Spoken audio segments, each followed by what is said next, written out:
Nearly half a year after San Antonio police introduced a body-worn camera policy, the department has yet to release a single clip of video. As the Night Team's Dylan Collier reports, the bumpy rollout adding another layer of murkiness for those trying to see how SAPD officers interact with the community during deadly situations. It's tonight's Defenders investigation. The whole purpose of body-worn cameras is for accountability. And so to kind of dismiss that and disallow the public from access to that, to me, is very concerning. He's not an idiot.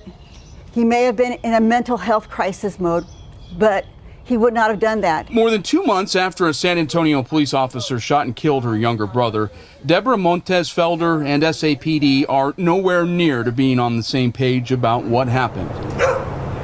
Officers were called to a house on Brighton Avenue early in the morning, March 26th, after receiving a call for an assault in progress. 57-year-old John Pena Montez, a military veteran, threatened to kill himself while holding a knife outside the home, and then advanced toward his common-law wife, getting within arm's length of her and slapping her in the face, according to SAPD records of the incident. He loves his family. She loved him. They are in a difficult situation. And while Montez's family described him as depressed, in a mental health crisis, and more likely to seriously harm himself than anyone else, the department's narrative, including quotes from family inside the residence, states that Montez used his shoulder to break into the home, saying out loud, if cops come, he would go at them. Shortly after officers arrived and found Montez standing near an entryway, they said he lunged at them.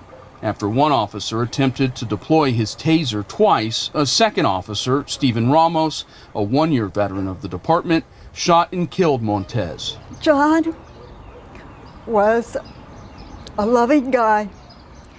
When at his best, he was a joker. He was the center of our gatherings. More than a month after Montez's death, SAPD officials arranged to have his family watch footage of the fatal encounter. A meeting at public safety headquarters the family claims turned hostile after Felder and her husband were told they could only view one clip recorded by Ramos's body-worn camera. And I said, this will not satisfy me.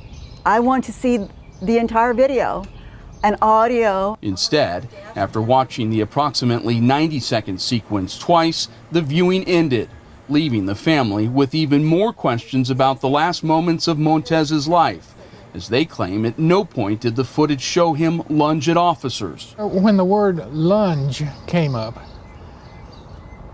I thought back, I said, where is this lunge that is being talked about but done by John that would have justified the shooting? Adding to the intensity of the meeting, according to the family, SAPD's decision to have a detective use a body-worn camera to chronicle it. It's recording essentially me looking at the video of the killing of my brother. Department officials refused to make Chief William McManus available for an interview.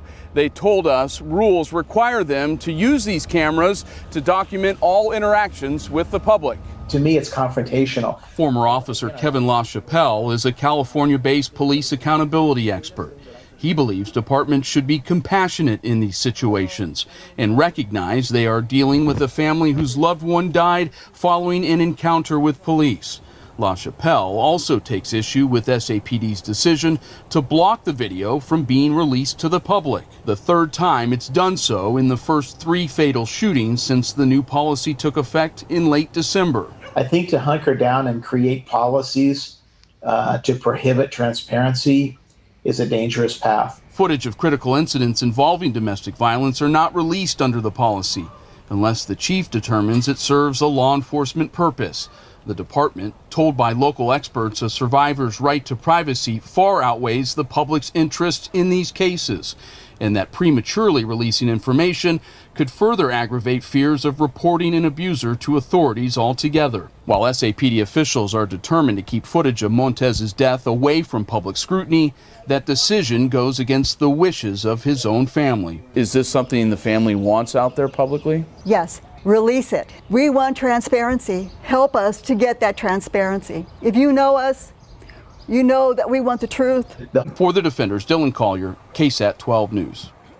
The next shooting by SAPD officers approaching the 60-day deadline for footage release is the April 15th death of Joe Gomez. He was shot by a park police officer and then shot and killed himself after firing a gun from both highway overpass and then at a San Antonio International Airport terminal. SAPD officials have indicated they will release video from this encounter. San Antonio Police Chief William McManus previously described the officer as a hero.